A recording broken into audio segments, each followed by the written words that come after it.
All right, so right now in the House of Commons, a vote has just been called with regards to Bill C-7, which has to do with expanding the definition or allowances around euthanasia or medical assistance in dying here in Canada. I wanted to jump on here and just provide a few quick thoughts, and because of course there's huge concerns that I have with this legislation, and in particular with the amendments that have been made by the Senate. So Bill C-7 in its original form was in the House of Commons earlier this year, last year, 2020, in the fall, and then it moved from there into the Senate for further consideration. The Senate took the piece of legislation and they expanded it significantly. And so what they did is they actually amended it in order to make mental illness the sole reason for which a person could ask for medical assistance in dying. I have huge concerns with this, but I'm not the only one. There are many disabilities community throughout the country that are speaking up. There are many organizations that work with those who have a mental illness who are speaking up. There are concerned parents who are speaking up, concerned loved ones that are speaking up, schools that are speaking up. Because this is a huge issue for many, many, many Canadians, and there certainly is not consensus on this. Far from it. Far, far from it.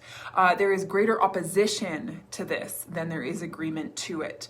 What's interesting is that the Liberals are fully behind this amendment, as are the Bloc Québécois. But with the Liberals being behind this amendment, they're being flippant. They're being flippant because they're not properly studying it. They didn't bring witnesses to committee to hear what they had to say. They didn't talk to medical experts. They didn't talk to individuals who have struggled with suicidal thoughts in the past. They didn't talk to family members who have been impacted by suicide. They didn't talk to Canadians. And that's a problem. When you have a government that isn't interested in consulting the experts or talking to everyday Canadians, that is a problem. It's a huge problem. Here's what we know. We know that 1 in 5 Canadians struggle with mental illness in any given year. That's a big percentage of our population. We know that many of them struggle with suicidal thoughts.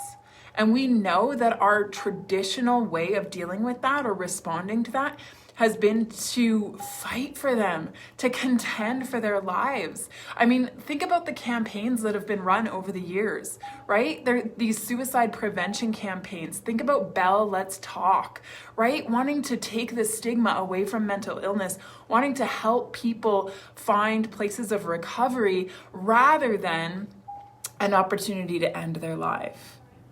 And so now the government is sending this message that is actually, it's preferable by this government, it would seem, that someone does be given the option to commit suicide, but with the help of a doctor, rather than insisting on upping the investment in recovery or treatment.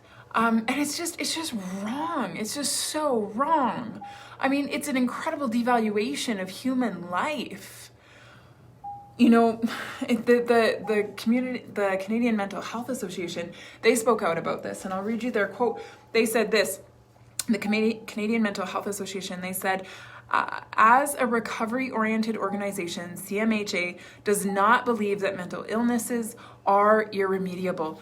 In other words, you can recover. There is hope, there is a future, there is vibrancy at the end of the tunnel. And what we need to do is actually surround those individuals who struggle with mental illness and suicidal ideology, and we need to come around them and support them and champion them. We need to be their advocates.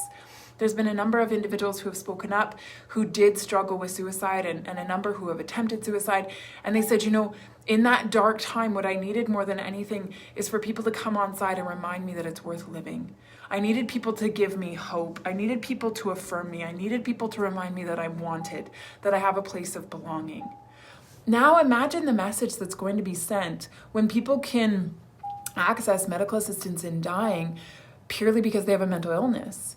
Their doctors now can recommend this to them, which sends a message, a terrible message, a message that, you know what, you're not really needed. You're not really wanted. There isn't really a place of value for you anymore. There isn't really a place of belonging. And so suicide is a good option. That's a terrible message. That's a terrible message to send to Canadians.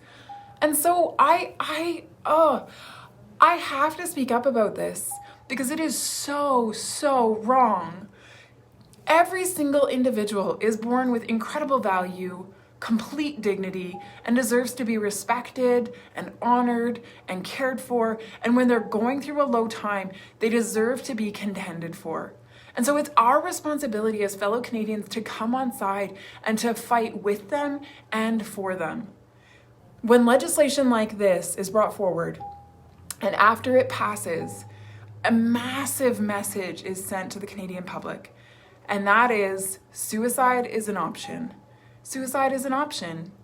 And it's just so sad that we would want to go down that road of normalizing it as a response to mental illness.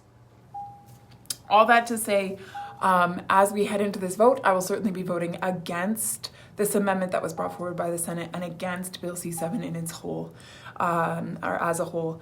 And my Conservative colleagues and I will continue to fight for those who deserve to live a life of dignity, respect, and honor, and deserve to have champions alongside them fighting for life.